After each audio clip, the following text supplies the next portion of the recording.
Okay, before we get into the video, not sure if I should start this or title this as how to make a fire or how not to make a fire.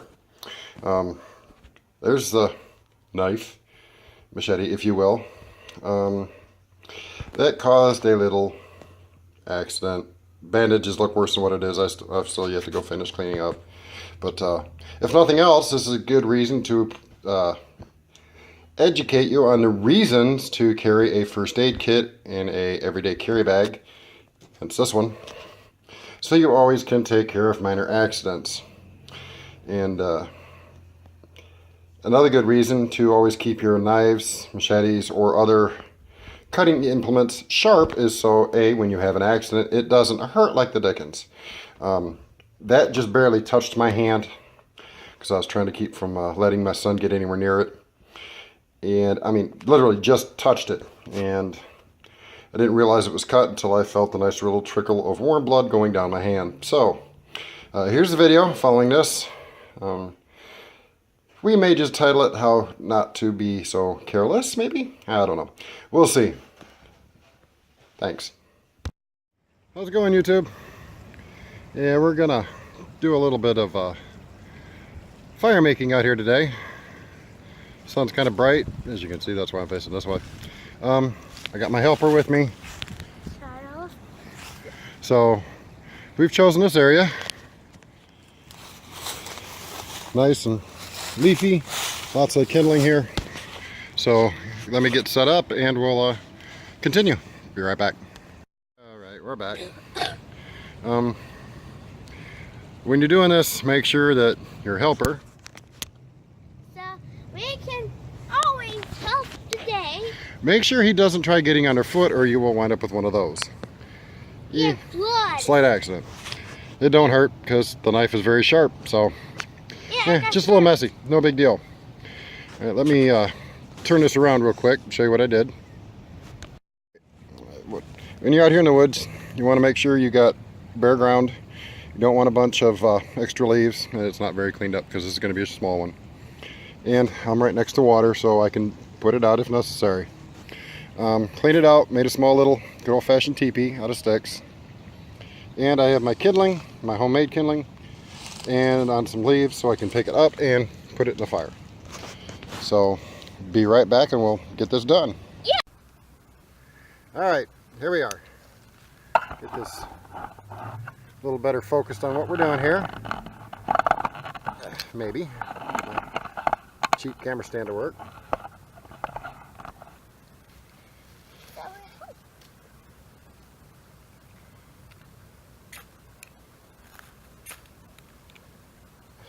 Yeah, we'll do it this way.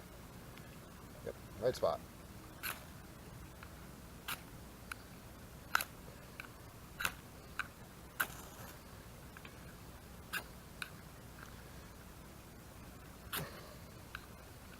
Up. Well. And of course now it's not going to work for me. Haha. So much for my homemade fire starter, right? Yeah. Yeah, so that has a problem with getting fire, you know. The bad thing about using a leaf Yeah. is it likes to wander around.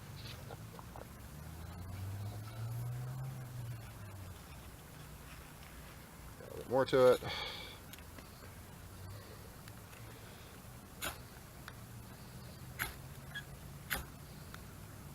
Ah.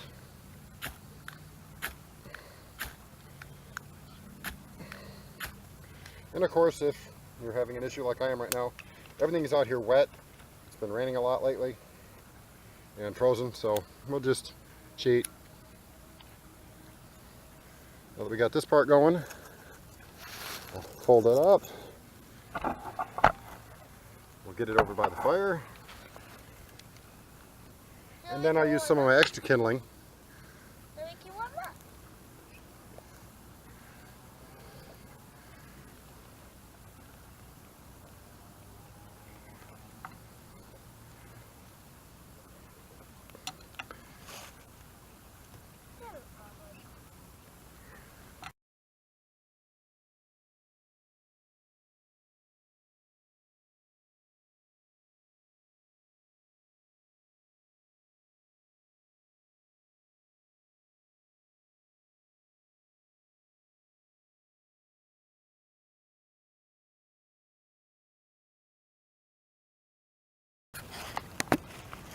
as you can see, we got a nice little fire going. If I wanted to, I could keep it going. But after a couple minutes there, got a nice little fire going. Yeah, let's get next to the camera here. But yeah, it's easy, simple. As you can see, it's very breezy today. And even with the wet wood, laying some tinder down there makes a little teepee shape. Does a real good job of getting your fire going. Gives it lots of oxygen. And you really have to watch the little ones because they like to help. Yeah. But you got to keep them back. So A, they don't get burned. And B, you don't have an accident. That's why you don't have to tip. Yep, got to make sure we don't tip. All right, that's it for this. Be safe, keep them loaded. Peace.